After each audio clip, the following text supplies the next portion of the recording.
All right. I guess to start off, I mean, what brings you to Eastern Idaho? Well, I mean, I think it's important, it's always important to get out of Boise. That's a great starting point. But, you know, to talk about where we are, what our numbers are doing. And of course, this is my, behind me is my Director Jepson of Health and Welfare, and we call him our prop, but literally since March, this is what we've been focused on. I call it my North Star. Everything we do is predicated on how do we preserve healthcare capacity, and all the different things we've done since the start of the pandemic in March, and you know where we are today. But I want to remind everybody about literally how critical it is at this point in time that the spread between those two is critical healthcare capacity. And I know that here in the Idaho Falls area that the two major hospitals, I have conversations with them on a regular basis, and they're concerned, but the healthcare workers, and this is Healthcare Worker Appreciation Month, that have just done yeoman's work in adapting to this pandemic and doing all kinds of things they can do to expand healthcare capacity. We'd started way early. Matter of fact, my budget director, Alex Adams, used to be on the pharmacy board, and as we prepare to vaccinate people across Idaho, Idaho was one of the first states to allow pharmacy techs to administer vaccinations. And as we safely and promptly get the vaccine out, every one of these things we've done to expand capacity is going to help us. There is vaccine over here in this part of the state. Well, I believe the first patient that was the first healthcare worker was in Rexburg, and which is a good thing because our case numbers in Madison County, and they're down a little bit, but they have been, you know, just way too high. But it's a credit to the healthcare industry that they have been able to maintain their healthcare capacity. Granted, in Madison County, a lot of the cases are in younger people that don't require the hospitalization that the older population does. But, and I think the other thing we want to do is highlight where we are economically. We're, you know, the legislature's organized, they're starting to get ready, but we are very, very blessed. I was just reading the latest clips today from Washington about the possible extension of the CARES Act, and a lot of my fellow governors have just been howling for money for state and local government because of the great things we've done in Idaho. Because of conservative budgeting, conservative governance, we're not in near the shape that all these other governors are, where it's just critical to them to have more money.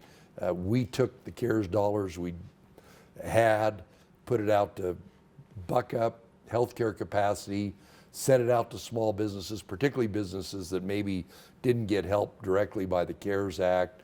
And then we've obviously made money available for public safety for municipalities, cities and counties, and that's been passed back to them in property tax and the bills that they got, 2 weeks ago. So something I think that's been on a lot of us out here in Eastern Idaho's minds, there's a lot of legislators here, specifically in Eastern Idaho, that have been opposed to mandates and really anything to work towards controlling COVID in the state. What would you say to those people that are following them and listening? Well, I mean, the science is compelling about all the things you need to do. I was just reading a story a minute ago that the flu season is down nationwide because of face coverings and better hygiene and all that spacing. But this pandemic, this COVID, is different than anything we've seen before. Part of the problem is asymptomatic spread. If you get the regular flu, you're sick and you stay home. But if you are shedding the virus like crazy, you don't even know it, and you're infecting your loved ones and creating a stress on the healthcare capacity. You know, a lot of people say, well, it's just like the flu. It's at a minimum, if you run the numbers, 10 times more deadly than the flu. You can vaccinate for the flu. It is and our older population, particularly people in congregate long-term care, they're vaccinated for the flu, but they're not vaccinated. They will be, we hope, I would project probably maybe the end of January, we'll have all our residents in long-term care vaccinated, but they still won't have protection because it takes so many days afterwards to get that protection. But it's real. It is a threat to our health. It's a threat to keeping our kids in school, and it's a huge threat to the economy. This morning when I got up before I came over here, downtown Boise, there's nobody there, and there are no restrictions. Restaurants are open, people can be there, but the numbers are high enough, people are scared, and you can't, that is not a restriction. That is human nature saying, if myself, if my family, if they're in jeopardy, they're gonna back out of the economy. They're gonna step back from the economy. That's why if we do all the things that are the right things to do and give consumers confidence, keep our kids in school so parents don't have to stay home, that economic prosperity that we've had, that we're going to have going forward is going to be better. But if the numbers, literally, if this blue line goes through that red line and we go to crisis standard of care, the confidence of the public, teachers' willingness and ability to teach kids in school, kids being in school, that's all going to collapse. So that's a long answer to your short question. The answer is I want people to continue to do the right thing so that we can continue on our economic trajectory.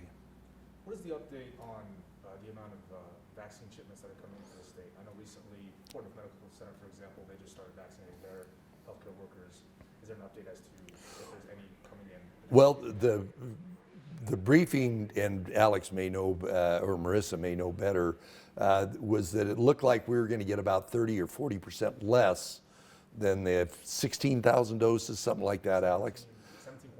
17,500. 17,500.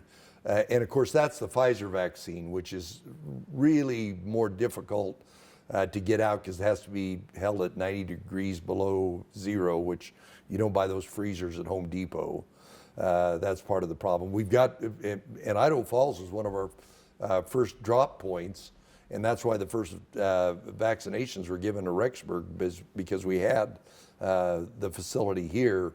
But the vaccine's coming a little slower. That's the bad news. The good news is with the Moderna rollout, which doesn't have to be kept that cold, which is in smaller bottles, we can get that out further.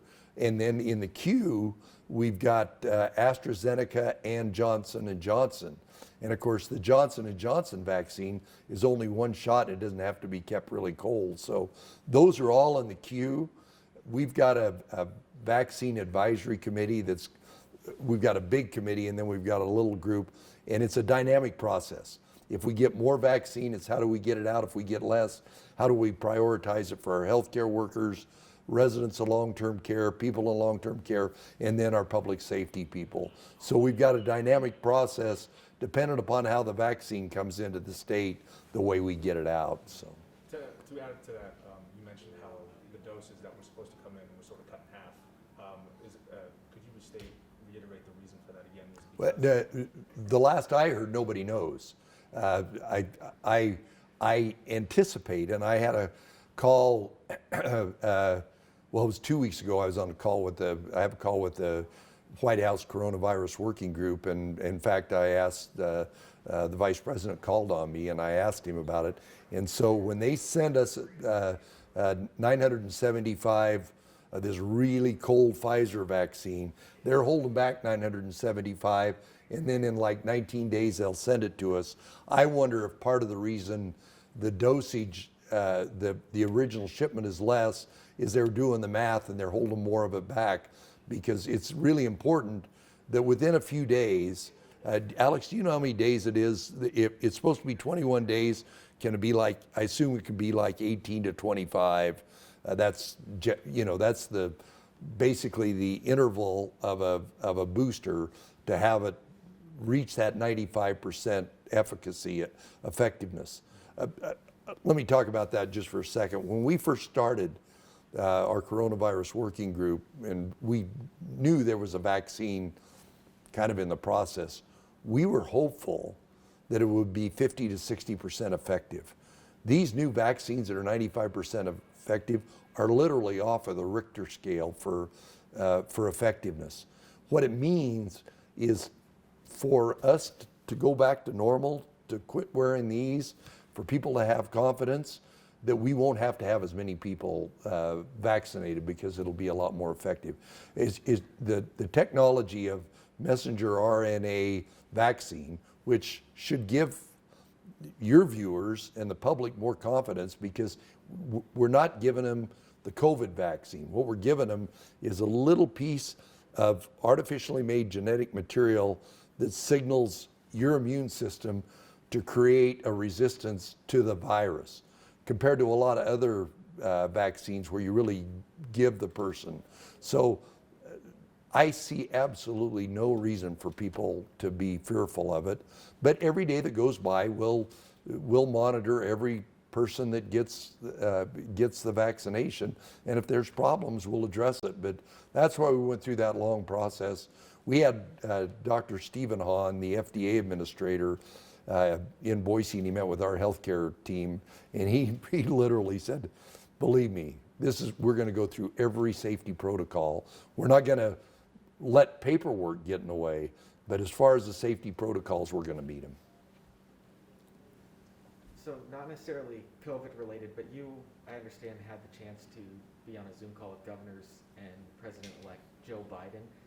What is this transition going to be like for you guys to stay in contact with the White House and for Idahoans? Well, for me, the Trump administration has been so helpful to Idaho.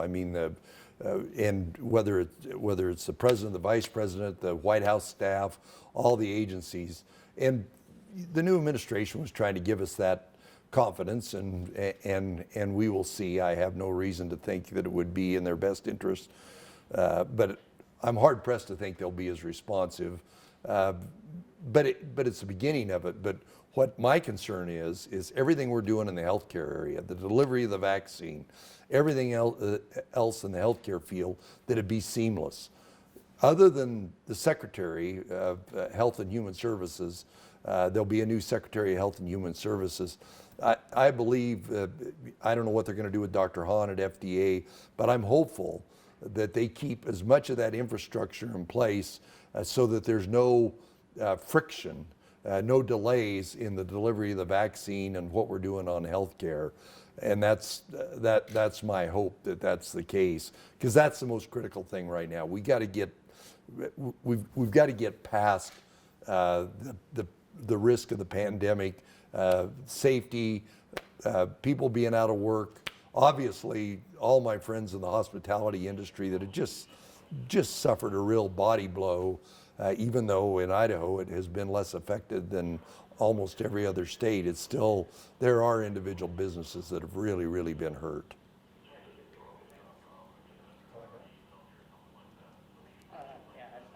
Sorry, I came late, so I don't know if some of this is public, but there's been some talk with the legislative session. There's some people who wanted to push it back into April, or they had a mask requirement or something. So do you have thoughts about how it should go forward? Well, no, it's the legislative branch very jealously guards their authority, and when I was in the legislative branch, I was part of that, and I fully understand it.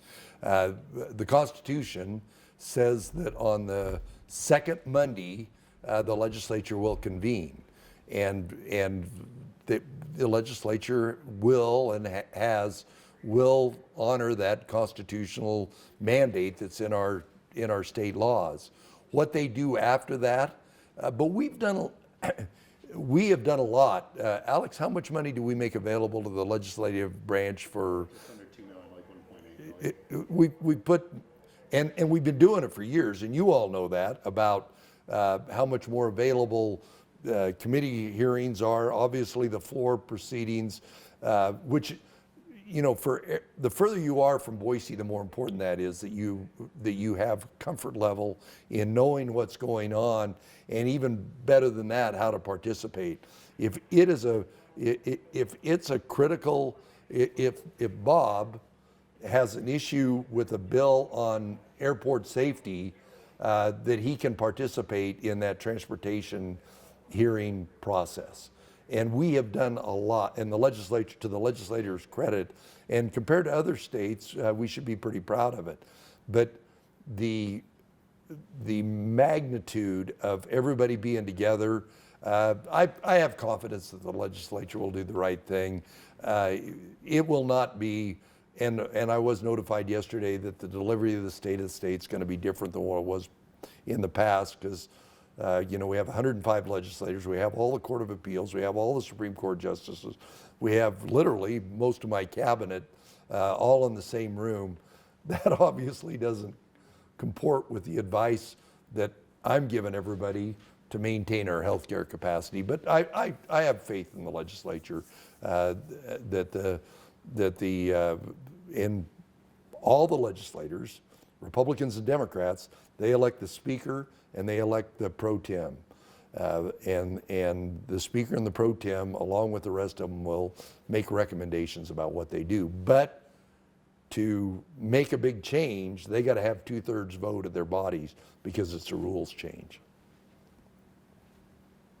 Is there anything else you want the people of Eastern Idaho to know? Well, just if everybody's, our numbers are a little better. Our positivity rate is getting better, but we did see in some areas, and this was one of them, we had a spike after Thanksgiving because all the healthcare, the public health people warned everybody about, what our very nature, our societal nature is for a lot of transmissible moments around those holidays. And literally with the vaccine coming, we are 100 and maybe 20 days from, for the most part, life back to normal. It's going to be a lot longer than that before everybody gets vaccinated, not only in the United States, but in the world. Idaho Falls is a unique place because you have a lot of international visitors that come here to be a part of the lab. And so there are going to be conditions out there for quite some time. But for the bulk of Idahoans, by June, we should have almost everybody that's critical vaccinated. So these little things you need to do, and I know it's, if your whole life is around a great big extended family being together for Christmas, it's critical. But all those protocols that we advise, I just want everybody to do that, because again, if this blue bell goes through that red line, people's confidence in the economy, people's confidence in their kids being in school, and their health and safety will be jeopardized. So the December 6th White House Corona Task Force memo that they sent out, it suggested that Idaho was, or it said that Idaho has the highest positivity rate. It's, I believe, like 14th for transmission rates, and it suggests that the state begins to take some sort of punitive actions towards people not wearing masks. Do you have any inclination to do that? And if so, not, why not? Well, if you look at the statistics, and I do every morning, I didn't this morning because I left a little earlier, and we have counties right over here in this area that have had mask mandates for a long time. I believe, and I think it's fundamental to the DNA of most Idahoans, that it's to stop the spread, to get compliance, people need to make that choice. And so that's one of the reasons I'm here. That's one of the reasons you've seen, I think 2 of the people in the One Idaho ads are people from this part of the state. We need to make the case to people to do the right thing, to choose to do the right thing. And since that report came out, our positivity rate has made a significant improvement. And I believe it's a result of we're doing a better job of outreach. That's part of the reason I'm standing here right now, is it's my responsibility as the governor's state to make the case to everybody to do the right thing. And if you look at all the states, you look at all the counties, some of the states are the most draconian orders on face coverings, on businesses being closed, on all those other things, are having as big a problem as other places. And so I just the DNA of Idaho people is they're not big fans of government telling them what they have to do. If public safety gets jeopardized, as it was last spring, we have to do certain things. But I think it's our responsibility to make the case to people to make that personal choice to do the right thing for themselves, for their families, for the economies, and for our kids' education. So one of the things that comes with a lot of Idahoans getting those choices is that we have a fairly high opt-out rate for vaccines, especially with school children. Is there a concern that if that continues with the coronavirus vaccines, it'll just prolong how long the virus is around? At the original numbers that I was talking about, where where the vaccine was only 50 or 60% efficient, I was very worried about it. The miracle, the absolute phenomenal 95 to 90% effective rate, and the fact that it's mainly messenger RNA and it's not a killed virus, it's not something that people have a reaction to. And again, it's going to be my responsibility to help make the point, and our public health officials to make the case to people to choose to get that vaccine. It would have been a much tougher sale if the vaccine was only 50 or 60% effective. But the fact that it's 95% effective, and every day that goes by, people that have had the vaccine and had no adverse reactions, I believe, again, people will choose to do the right thing. But that doesn't mean it lessens the obligation on me and our public health experts to make the case. Speaking of Christmas, it's currently 7 days away. Do you have anything to say to the people of Idaho? Well, be careful and most importantly, Merry Christmas. The fundamentals of a Christmas, and for that matter, Hanukkah, is to love your neighbor and to appreciate the neighbor. Part of loving your neighbor is doing the right thing. That, it's just, particularly our 1 in 3 Idahoans are at risk. They're either older or they've got some kind of a immune compromised situation. So doing the right thing, you're taking care of 1/3 of all Idahoans. Doing the right thing, you're taking care of the economy. And doing the right thing, you're really helping out our kids being in school. My number one priority since I've been governor is opportunity for all Idahoans, with public education being a big part of it. The things we do to preserve healthcare capacity is one of the best things that we can do for education. We are going to have an issue. I brought my handy dandy budget director with me. We are going to have an issue with these kids. We always have a problem with kids that are a little behind.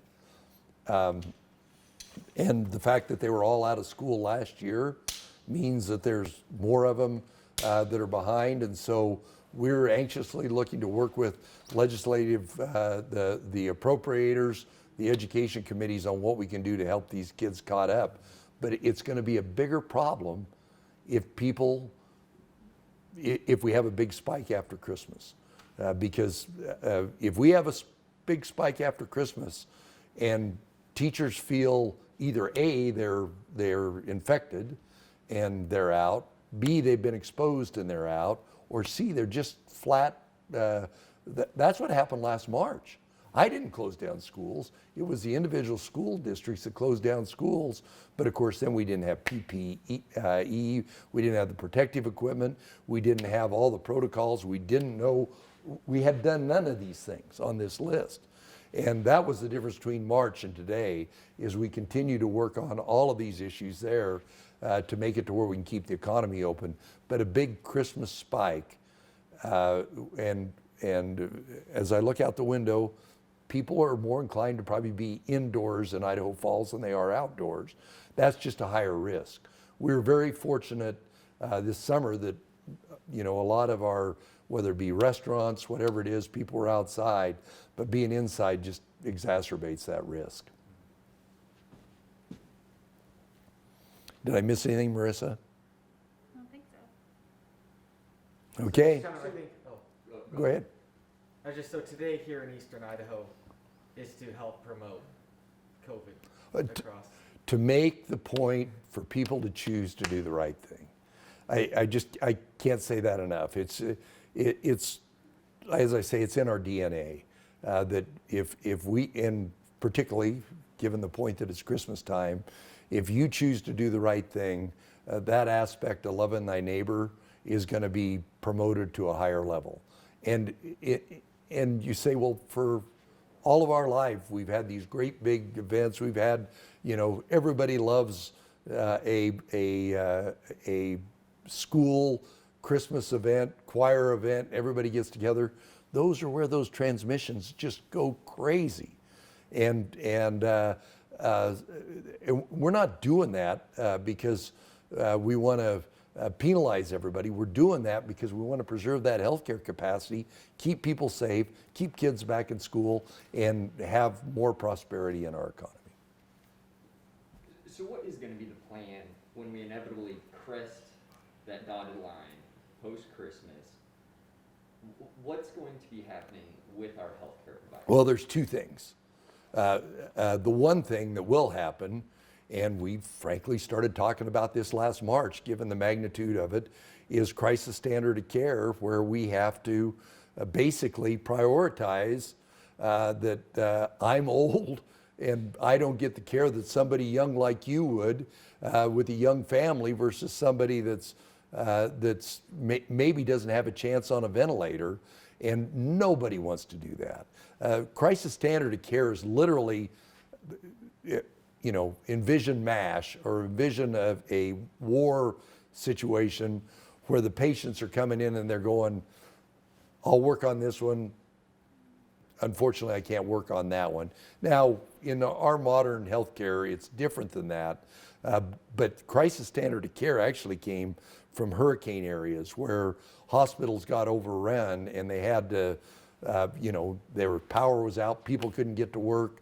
Other hospitals were all down, and critical people came in and they had to do something. Most hospitals have had kind of a back room. If something happened, if you had a big disaster, a fire, whatever it is, but we've got a statewide one. And if that happens, we'll have to implement crisis standard of care in Idaho. That's the government and the public health move. Probably as big an issue is the lack of consumer confidence, people totally withdrawing, people not going to work, kids not being in school. So there's two things that will happen. If people think that if their child wakes up at night with a high fever and they want to get to a clinic, that they get to the front door of the clinic and they say it's closed, we're not here, or we got too many healthcare workers out, or if you get in a car accident and there's no place to go. That's the public health and the government side of it. The other side of it is just lack of consumer confidence, people just feeling uncomfortable, people totally withdrawn from the economy. So there's two things that'll happen. There'll be a government action, and then there'll be what is natural, and that's people unfortunately being scared. I think kind of just along the lines of how long this has been, I remember you brought this behind you, the prop, to us back in March. Well, this is a new one. This is a new one, but similar kind of graph back in March. Some people, I think, are just tired of being in a COVID situation and just giving up at this point. What do we do to avoid that? Well, that's actually a great question. Let me talk about two aspects of that. As I said, there are a lot of states that have a lot more restrictions than they did. The COVID fatigue in those areas is worse than it is here because we had our economy totally open. Now, unless it's a great big venue and it's unfair to them, there's no question about that. But I mean, restaurants, bars, schools, businesses are all open. In areas where they were all closed down, the COVID fatigue is a lot greater. The other aspect of COVID fatigue is the vaccines here. There are literally people today in the hospitals, at Ermac, at the Mountain View, at Madison, at Bingham, and at Portneuf. There are people there today that are building antibodies that are going to be protected. That is the ray of light at the end of it. So just, 60, 90 days of behavioral modification is going to get us to the end of that. And so I understand COVID fatigue, but the fact that we've got a concrete solution, which is a very effective, multiple very effective vaccines there, this is the whole idea. This actually comes from the 1850s, and what happens is as you get people vaccinated, this just shears off, and it's based on natural immunity. But the problem with natural immunity here is you got a whole bunch of people die, and there's some countries that have done that where they've had a whole bunch of people die.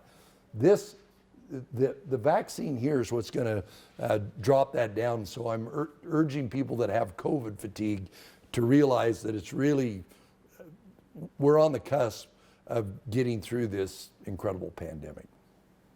Yes? So the Department of Health said that we will not be receiving as many vaccines next week. Are you concerned about that? Oh, always, but I think it's predicated on the Pfizer, but simultaneously the Moderna's vaccine's coming, but we're in the same boat as a whole bunch of other states. Some of that vaccine that's not coming is literally sitting in the vault in the federal government's freezers, which is going to be the follow-up because, 19 days after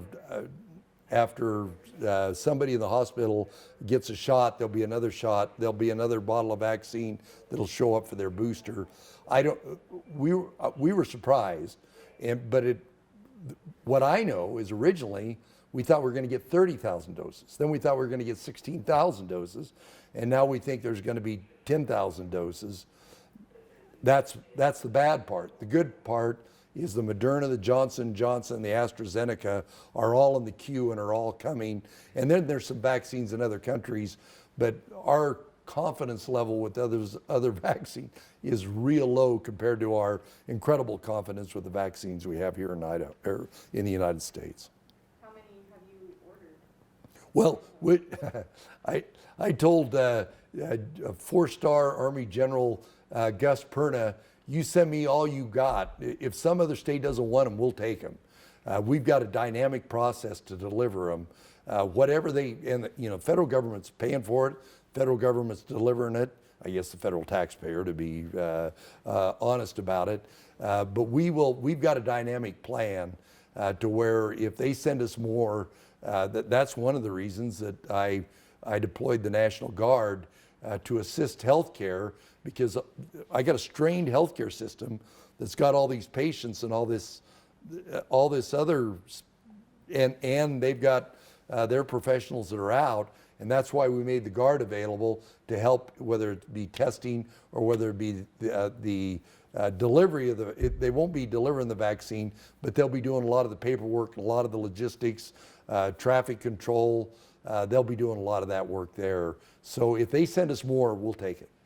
So between the slowdown that's come with the Pfizer vaccine and the potential addition of the Moderna vaccine, what is kind of the timeline for completing this current phase for healthcare? Well, and I think isn't the Vaccine Advisory Committee, aren't they meeting today in an hour? I think they are. But the last numbers I saw, and that was prior to the little bit of dial back of Pfizer, we think all our healthcare workers and our long-term care workers and all the people that are residents of long-term care will be vaccinated. Will have their first shot by the end of January. They're not going to have immunity until almost the end of February. To build off of her first initial question about the Pfizer vaccine, because of that cutback, is it possible that the reason that they have that cutback is because the Pfizer vaccine has to be kept in those temperatures at -94 or something? It won't be a problem here, but it might be a logistical problem about shipping, because and Bob left me, but see, there are limitations on how much CO2 can be in an airplane. Sure, right. And so you've got to have special aircraft because they've got dry ice in there, and so there's some that might be part of the problem. But shipping obstacles and but when I talked to General Perna, he said he had that all taken care of. So I'm actually a little disappointed, but I'm disappointed just like a lot of other governors. I got a call Monday with the White House with the coronavirus working group, and I'm sure we'll get an explanation then. Yes? When do you think that the common citizen might be able to get their vaccine? Do you have a timeline? It depends upon how old they are. If they're working in a healthcare facility, maybe tomorrow. If they're frontline, working in a COVID ward, working in the emergency, it could be tomorrow. If they're working a long-term care facility, it could be in 2 weeks. If they're older, it will probably, if they're not in the healthcare facility, if they're not a public safety, police, fire, EMS, all of those, it will probably be the middle of February. Is that your understanding, Alex? Yeah. What about legislatures? When will you all be receiving your? Well, it depends upon how old they are. Sure. We have. Still gonna fall within those qualifications. It's not, I'm a state legislator, I get bumped above, say, an 85-year-old woman living in an assisted living home. My press secretary's glaring at me right now. I just have my mask on. I have nice eyes. No, and you know, they're obviously, if they're immune compromised or older, they're going to be in that category, and you know, there are, and we're working through this. There are certain classes, people who work in a food plant or essential workers. People that deliver your groceries in the grocery store are essential workers. They have a lot more exposure. You know, you can make the argument that if they don't do anything, they're going to have a higher exposure, but I would anticipate it's going to be in line with everybody else. And I've got great hopes. I've been watching the Johnson & Johnson vaccine just for the simple reason that it's a lot less logistically problematic, because all you do is give them one shot and they're done. All the rest of the shots, and I should have brought my card with me.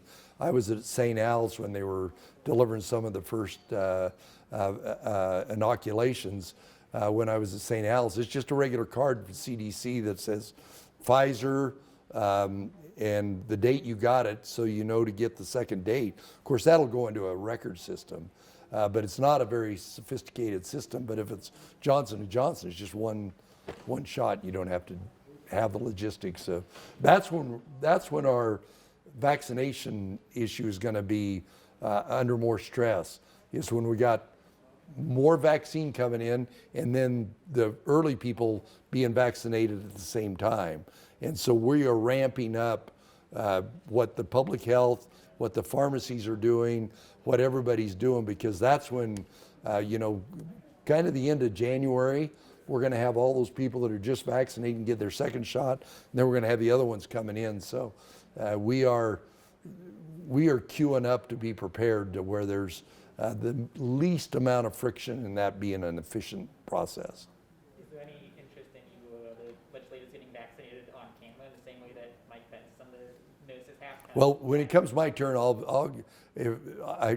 I actually this year was advocating for people to get a flu shot, and I think I was one of the first people to get a flu shot at a drive-through vaccination station in Meridian. So I've had lots of shots in my life, so I don't think I'll cry.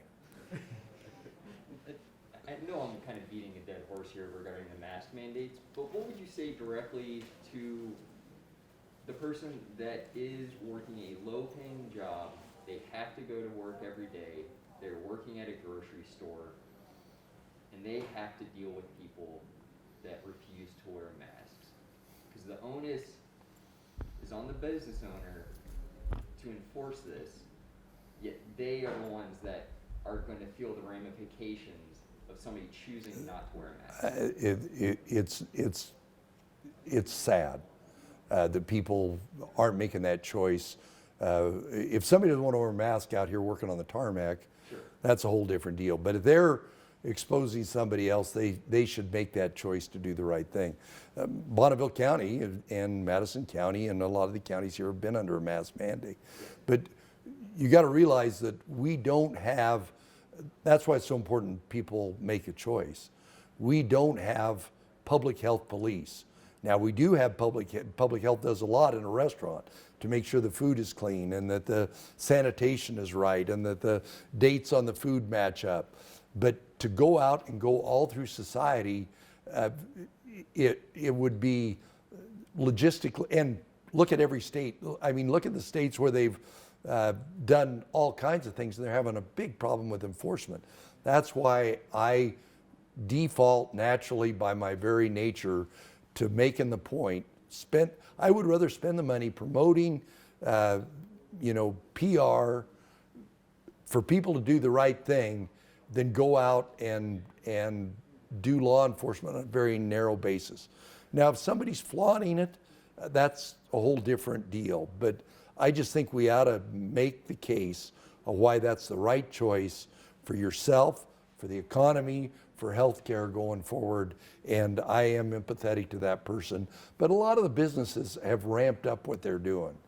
I went to the grocery store Sunday afternoon and there was somebody there. Their job was to remind people to put on a face covering when they came in the doors. So, all right, we all done? I have some other questions. Okay, go ahead. What are your plans for the legislative session next month? Good question. Don't turn off your cameras. Well, actually, and Alex Adams is my budget director, the administrator division of financial management. Right now, I knock on wood, but well, there's a little bit of it right there. Our budget numbers are really good, but they could fall off if we have that problem there. But if our budget numbers stay good, we've had conversations with the legislature about putting investments in infrastructure, putting investments in obviously education, both K-12 and higher education, and some issues that are critical for this part of the state, water infrastructure. We've done a lot of great work over here in Recharge, but Recharge 2.0 is going to be a little more expensive. So we're going to do infrastructure, broadband, education, my highest priority, and obviously we're going to work on roads and bridges. I've got kind of a short-term plan and a long-term plan to address the critical needs, and I'm delighted that that Bob's the board member from over here, and they had a board meeting yesterday where they're talking about it. But infrastructure, education, and whatever we need to do to backfill public health, some of the issues we've had there. What else, Alex? Did I? Tax relief. Oh, tax relief. I knew I brought you for some reason. Let me talk about both Medicaid and tax relief. If you bought something online, that sales tax has been going in to basically an account, and it's dedicated statutorily for tax relief. So we've talked to the legislature about how that might be spent. So there will be some tax relief. I'm confident of it unless the economy absolutely crashes. Medicaid, we are going to continue to work on making Medicaid more efficient. We will fund it. We are blessed that the federal government changed the match rate, and so we've got our cost of Medicaid has gone down based on the match rate, but we've got a lot more people on Medicaid. But then what's the net of it, Alex? So they reverted 60 million this year because they didn't. Reverting means that it cost us 60 million less. Yeah, and then next year, I think it's about 60 million more Yeah. because it's a short term. But we will, and of course that's part of the dynamic process that's taking place in Congress right now about what goes in this short-term bill and then what do they do later. I think they're empathetic. If the federal government was going to do something to help us, that would be one of the big ones, would be to help us with the cost of Medicaid. Because our budget is sound, I don't need to pay for our fundamental services because we've done the right thing in Idaho. You saved us. You saved me with those questions. I have some that are not so friendly, so I'm sorry. Some groups are saying that you guys should push the the legislative session back to April. How do you feel about that? Do you support that notion? No, well, my position is the legislature decides that. They have to meet on the second Monday of January. That's in the Constitution. What they do then, but it'll be different. We, you know, if we do the right thing, if the spread between those two lines is better, they might look at it one way than they do the other. So there are three separate branches of government in Idaho, and they are a separate branch, and I recognize that and honor that. They'll make their decision. Do you have any fears that the legislative session might go the same way as it did back in, say, June, when they broke the windows and they came in with their guns and stuff? Well, I would hope not. We're having discussions about that. I've said many times I'm a big proponent of the First Amendment, but if someone's expressing their First Amendment right causes somebody else to be fearful about expressing them, then that's a problem. And I think the legislature's aware of it. So. And I have one more question. Okay. Why did you sign on to the Texas lawsuit to overturn the election? Well, we in Idaho, I certified our electors. I think it's and that lawsuit wasn't perfect, but if you are playing by the rules, if the confidence of the people in Idaho, and for that matter, everybody in the United States, they've got 100% confidence in the validity of the vote out of Idaho, and you've got some other states that made some hasty changes, and there is not that confidence either in the state or outside of the state. That affects people in Idaho. In essence, we guarantee to the rest of the United States that our 4 electoral votes are the will of all the people that show up to vote in Idaho. There's a question about some of the hasty changes that were done through this last process, and I prefer that those states do the right thing and fix their process. Mail-in voting, we're surrounded, Oregon, Washington, and Utah, but all those states will tell you that they did mail-in voting. It took them years to get their lists right, to make sure they didn't have deceased, to make sure they didn't have people that moved out of state. Some of these states that implemented mail-in voting at the last minute, I think there was a risk there.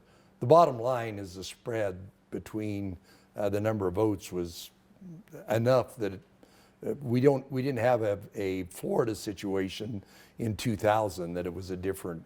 But I signed on because I think it's important to the people of Idaho that the sanctity of the vote be honored in all those other states, because their electoral votes determine who gets elected. So, okay, anything else? All right. Awesome. Thank you so much.